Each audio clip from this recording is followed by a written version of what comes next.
Si on décernait un prix pour l'échec relationnel le plus constant, Chike le remporterait chaque année, sans discussion, sans rival, sans provocation. Les relations de ce gars finissaient plus vite que du pof-pof gratuit à une cérémonie de nommage. Une semaine, il était amoureux. La semaine suivante, la fille courait hors de sa vie comme si elle participait aux Jeux Olympiques. Les gens prévenaient Chike. Ta bouche est trop tranchante. Ton tempérament est trop chaud. Ton ego est plus haut que le Third Mainland Bridge. Mais Chike souriait fièrement et disait « Ce n'est pas de l'ego, c'est du standard. Standard mon œil. » Après qu'Ada a fui, après que Bose a disparu, après que Kemi l'a bloqué sur toutes les plateformes, y compris sa ligne spirituelle, même après que Tolu a déménagé sur un autre continent sans le prévenir. Chike croyait toujours que le problème venait des femmes, pas de lui. Puis, le destin est entré dans la conversation. Elle s'appelait Amara. Le premier jour où Chike la vit, elle revenait du marché, portant un petit sachet de légumes, marchant doucement comme un hymne léger. Elle avait l'air calme, fine, réservée, paisible. Exactement le type de femme que Chike aimait, le type qu'il pensait pouvoir contrôler. Il sourit avec confiance. « Haha, une douce enfant, ma tension va se reposer. » Amara le salua d'une petite voix. « Bonjour !» Ah, la tête de Chike a enflé. « Bonjour ma chère, tu habites dans le coin ?»« Oui. »« Oh, merveilleux. Bienvenue dans le quartier. Si tu as besoin de quoi que ce soit, absolument n'importe quoi, je suis là. » Si tu voyais le sourire qu'il a utilisé, même le soleil s'est senti manquer de respect. À la surprise de Chike, Amara accepta de sortir avec lui. Elle n'a pas levé les yeux au ciel, elle n'a sifflé pas, elle ne lui a pas demandé ce qu'il apportait sur la table, elle a même ri de ses blagues sèches. Épouse parfaite, conclut-il.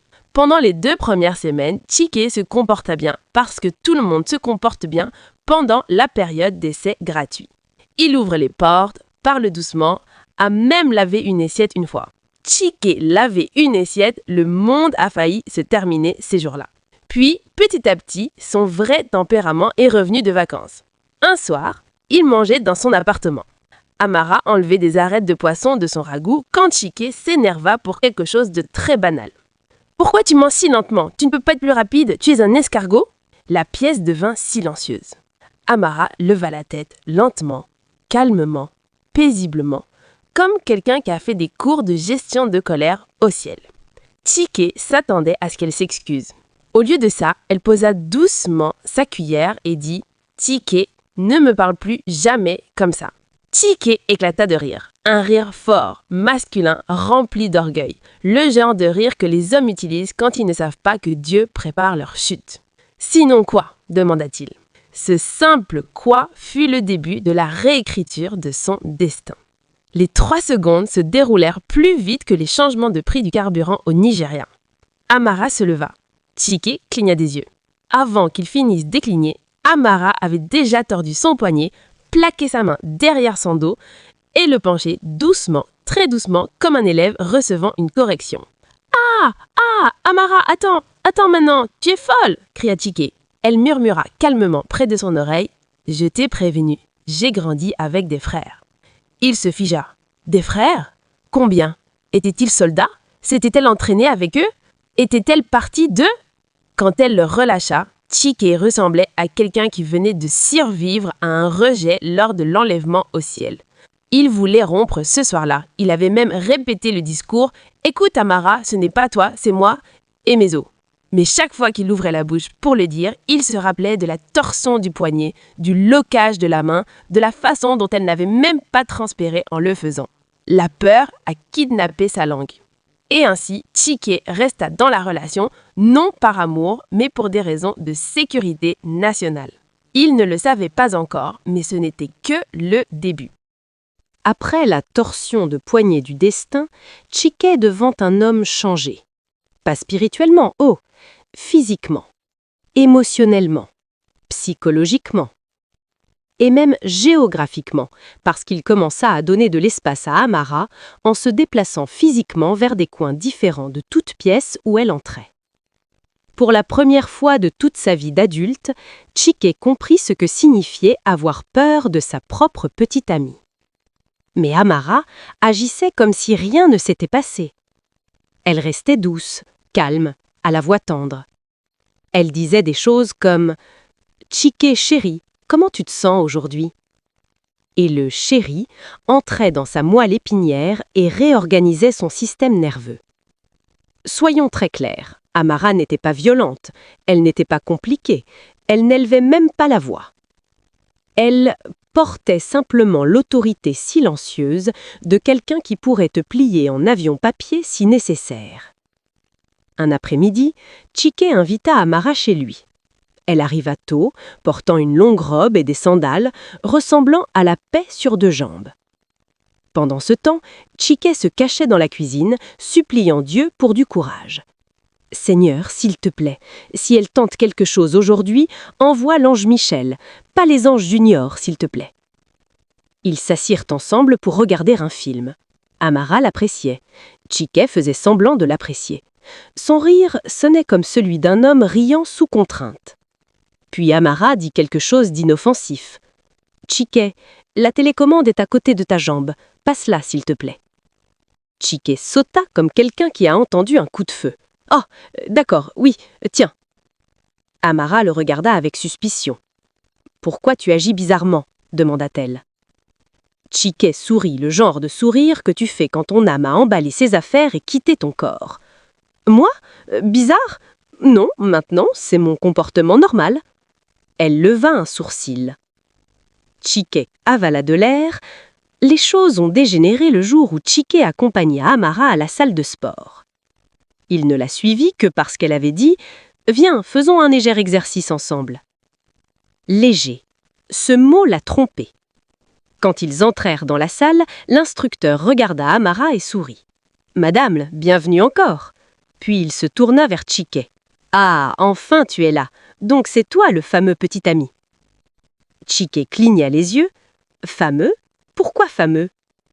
L'instructeur sourit. « Amara est l'une de mes élèves les plus fortes. Elle peut soulever. » Avant qu'il ne finisse, Amara soulevait déjà des poids qui ont fait tousser les ancêtres de Chike. Elle soulevait, elle s'accroupissait, elle faisait des pompes comme si elle s'entraînait pour la guerre. Même les hommes de la salle se sont arrêtés. Un murmura « Qui a entraîné cette fille, l'armée nigérienne ?» La peur de Chike a poussé des ailes. Puis vint l'humiliation finale. L'instructeur leur demanda de faire des pompes en duo. Chike en tenta une, et son coude tremblait comme la lumière de la Népa pendant un orage. Amara en fit 12, sans effort. À ce stade, Chike savait. Il ne sortait pas d'une femme, il sortait d'une unité de combat déguisée en fille douce. Ce soir-là, Chike se tint devant le miroir de sa salle de bain, pratiquant encore son discours de rupture. « Amara, je pense que nous devrions nous séparer. Non, trop dur. Amara, ce n'est pas toi, c'est moi et mes docteurs. Mieux. Amara, please, libère-moi. » Il essuya la sueur imaginaire de son front. Puis il se retourna et vit Amara debout dans la salle de bain. Il cria. Elle cria parce qu'il a crié. Les deux crièrent de raisons différentes. « Chike, qu'est-ce qui ne va pas avec toi? Pourquoi tu hurles ?» Chike se tint la poitrine. « Mon cœur, il s'est relogé. » Amara fit un pas vers lui. Chike fit un pas en arrière. Le lavabo la bloqua. Son esprit quitta son corps. Puis elle toucha doucement son épaule. « Tu vas bien ?» demanda-t-elle. Sa voix était douce, sa main était légère, son expression était inquiète. Mais tout ce dont Chike se souvenait, c'était comment elle l'avait plié comme un élève le jour de la correction. « Oui, je vais bien, très bien, » dit-il rapidement. « Tu es sûr ? Oui, en fait, je suis excellent, ne t'inquiète pas du tout pour moi. » Amara sourit doucement et sortit. Chike s'effondra au sol. Il avait besoin d'aide. Spirituelle, mentale, émotionnelle, même mécanique, parce que cette relation était entrée en mode survie. À suivre. Pendant les semaines suivantes, Chike vécut comme un homme en cavale, même s'il était toujours dans sa propre maison. Il marchait doucement, parlait doucement, respirait même doucement, parce qu'il ne voulait pas provoquer accidentellement l'entraînement militaire intérieur d'Amara. Mais au fond de lui, un rêve restait, s'échapper. Il voulait tellement rompre, mais la peur avait attaché sa langue comme un sacrifice de village. Un samedi matin, il se réveilla et se dit « Aujourd'hui, je vais le faire. Aujourd'hui, je vais mettre fin à cette relation. » Il se plaça devant le miroir pour se donner un discours de motivation. « Chike, tu es un homme. Tu es fort. Tu es... Il s'arrêta. Il se rappela la torsion du poignet, les pompes, l'humiliation à la salle de sport. « Tu es... en danger, » conclut-il. Quand même, il décida d'essayer. Il invita Amara à déjeuner, prévoyant de rompre après l'avoir nourrie, parce qu'il croyait qu'une femme bien nourrie est moins susceptible de détruire ta colonne vertébrale. Amara arriva avec son habituel « bonjour » tout doux qui sonnait encore comme un commandement. Ils mangèrent, ils parlèrent, ils rirent. Puis le moment arriva. Chike inspira profondément. « Amara, je pense que nous devrions... » Elle tourna la tête lentement, de la même manière que les leaders spirituels se retournent quand quelqu'un ment avec confiance. « Tu penses que nous devrions quoi ?» demanda-t-elle. Le cœur de Chike se relogea de sa poitrine à sa gorge. « Nous devrions prier, oui, prier avant de manger le dessert. » Il sourit nerveusement. Amara le regarda pendant 3 secondes qui semblèrent durer une décennie. Puis elle hocha la tête et continua à manger. Chike expira bruyamment, comme quelqu'un qui vient de survivre à un braquage raté. Un jour, elle l'invita à rencontrer sa famille. C'est là que le destin a vraiment terminé Chike. Il pensait que c'était juste une visite normale, rencontrer sa mère, saluer son père, sourire aux frères et sœurs, rentrer chez lui. Il ne savait pas que sa famille l'attendait comme une cérémonie de bienvenue dans un camp militaire. Quand Chike arriva, 5 hommes énormes étaient dehors en train de faire des entraînements. Pompe, levée de blocs de ciment, tour de course. Ils avaient tous l'air de manger des haltères au petit déjeuner. « Ah, bienvenue !» dit le plus grand. « Tu dois être le petit ami d'Amara. » Chike voulut évanouir. « Petit ami ? Moi ? Non, je suis son camarade de classe. » Un autre frère éclata de rire. « Camarade de classe en quoi ? Études relationnelles ?» Chike avala sa tristesse. Puis Amara sortit en souriant. « Ce sont mes frères, dit-elle. Emeka, Tochukwu, Ikena, Somadina, et le dernier c'est Hugo. » Les frères lui tendirent la main pour lui serrer. Pas doucement, pas poliment, mais comme s'ils testaient la solidité de ses os. Quand ils eurent fini de le saluer, la main droite de Chike n'était plus consciente de son existence. Dans la maison, la mère d'Amara avait préparé assez de nourriture pour nourrir un petit village.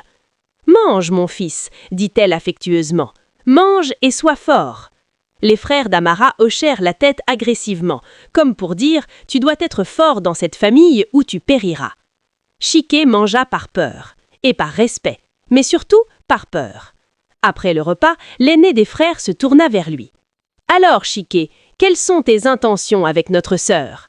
Tout le monde devint silencieux. Chike toussa. La sueur apparut.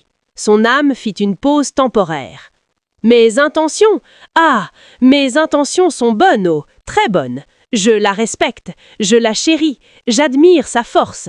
En fait, je la considère comme ma commandante. » La mère d'Amara sourit priée. Chike réalisa qu'il s'était accidentellement marié dans cette famille sans le savoir. Plus tard dans la nuit, quand Chike rentra chez lui, il décida enfin. « C'est fini, je dois rompre, je ne peux pas continuer comme ça. » Avant qu'il ne dorme, son téléphone sonna. C'était Amara. « Chike, tu es rentré en sécurité ?» demanda-t-elle doucement. « Oui, je suis en sécurité, très en sécurité. »« C'est bien, mes frères disent qu'ils aiment bien que tu l'aimes. » Chike se figea. « Ils m'aiment bien ? » « Oui, ils ont même dit que si jamais tu as besoin d'aide pour quoi que ce soit, appelle simplement. » Chike imagina l'aide, défoncer des portes, soulever des coiffures, s'occuper de quiconque l'offense. Pour la première fois, il se demanda si peut-être, juste peut-être, sortir avec une femme étrenée comme un soldat n'était pas si mal. Mais quand même, la peur restait la peur. Quand il raccrocha, il soupira profondément. Cette relation n'était plus une relation, elle était devenue un service national. Et les choses allaient encore s'aggraver. Chike se réveilla le lendemain matin avec une nouvelle mission. S'échapper. Disparaître. Vanish. Il ne se souciait pas de comment, bateau, canoë, pied, montgolfière. Il était prêt à se relocaliser n'importe où où Amara ou ses frères n'étaient pas. Il emballa un petit sac, 2 chemises, des caleçons, du déodorant et son acte de naissance, parce qu'il ne revenait pas. Il sortit de sa maison sur la pointe des pieds, comme un voleur qui quitte sa propre vie. Mais lorsqu'il atteignit la porte, bip bip! Une voix familière appela « Chiquet !» Il se figea. Son esprit flottait dans les airs. Son sac faillit tomber. Il se retourna lentement. C'était Amara, debout à côté d'un taxi, souriant comme un ange doux, un ange avec un entraînement militaire. « Oh, tu sors ? Laisse-moi te déposer, » dit-elle chaleureusement. Chiquet voulait griller « Non, s'il te plaît, je cours pour ma vie !» Mais ce qui sortit fut « Ah ah ah, d'accord !» Dans le taxi, Amara bavardait joyeusement. Chiquet hocha la tête nerveusement. Le chauffeur les regardait constamment dans le rétroviseur, confus par l'énergie étrange. Quand ils s'arrêtèrent devant la pharmacie, Amara dit « Attends-moi, je veux acheter quelque chose. » Au moment où elle entra, Chiquet murmura au chauffeur « Oga, abeg, drive, drive !» Le chauffeur le regarda. « Ah, mais ta madame a dit que je devais attendre. »« Ma quelle madame ?» Chiquet murmura agressivement. « Conduis cette voiture maintenant. Je payerai double, triple, même quadruple. » Le chauffeur cligna 2 fois les yeux, mit le moteur en marche. Chiquet ajusta son sac. La liberté l'appelait. Mais avant que la voiture puisse bouger, une main forte saisit la porte arrière et la maintenit. Chiquet se retourna lentement. Amara se tenait là, un sourcil levé, un petit nylon dans la main. Le chauffeur retira silencieusement sa clé et fit face à son volant, comme quelqu'un qui ne voulait pas d'ennui. « Chiquet, » dit-elle doucement, « où vas-tu » L'âme de Chiquet s'évanouit. Sa voix trembla.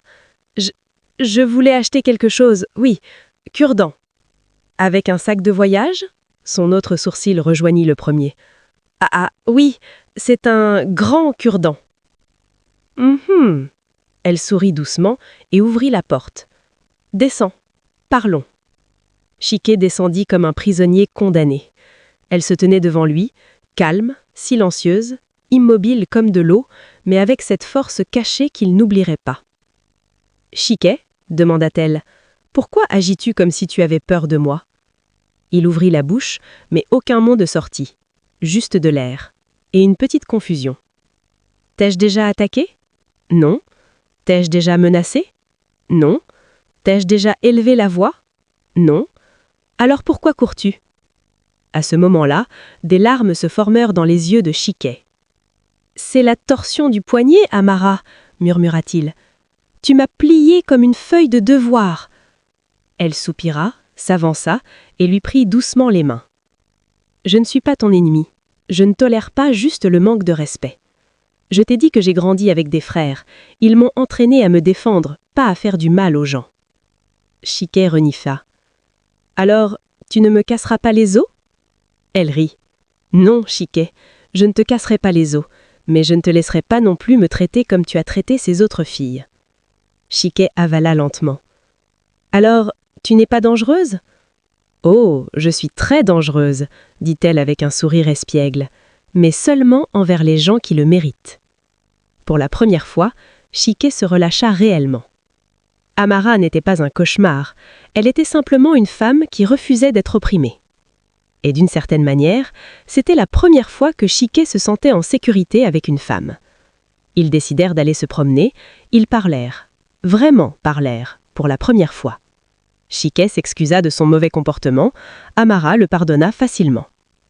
Sur le chemin de retour, elle dit « La prochaine fois que tu voudras t'enfuir, au moins dis-le-moi, je peux t'aider à faire ton sac correctement. » Chiquet rit. Pour la première fois, ce n'était pas un rire de peur, c'était un vrai rire. Et juste comme ça, l'oppresseur devint un homme réformé, un homme humble, un homme qui respectait maintenant profondément les fans et respectait Amara encore plus. Alors qu'il marchait à ses côtés, il leva les yeux vers le ciel et murmura « Merci Seigneur d'avoir envoyé quelqu'un qui peut me tordre le poignet et arranger ma vie. » C'était vraiment l'histoire comme un homme découvrit l'amour, la peur, la discipline et le destin, tout en une seule femme. Ceci est la fin de cette histoire. La leçon morale de cette histoire est: peu importe à quel point quelqu'un pense être fort, bruyant ou intimidant, il rencontrera toujours une personne qui lui apprendra le respect. Ne sous-estimez jamais les personnes calmes. Parfois, leur silence n'est pas une faiblesse, mais une discipline. Et surtout, traitez les gens avec gentillesse, car la personne que vous pensez être votre victime aujourd'hui pourrait être celle qui réécrit votre destin demain. Merci beaucoup d'avoir regardé. Si vous avez aimé cette histoire, n'oubliez pas de liker, de vous abonner et d'activer la cloche de notification pour ne pas manquer d'autres histoires incroyables comme celle-ci. Partagez cette vidéo avec quelqu'un qui a besoin d'un bon rire ou d'une bonne leçon. À la prochaine!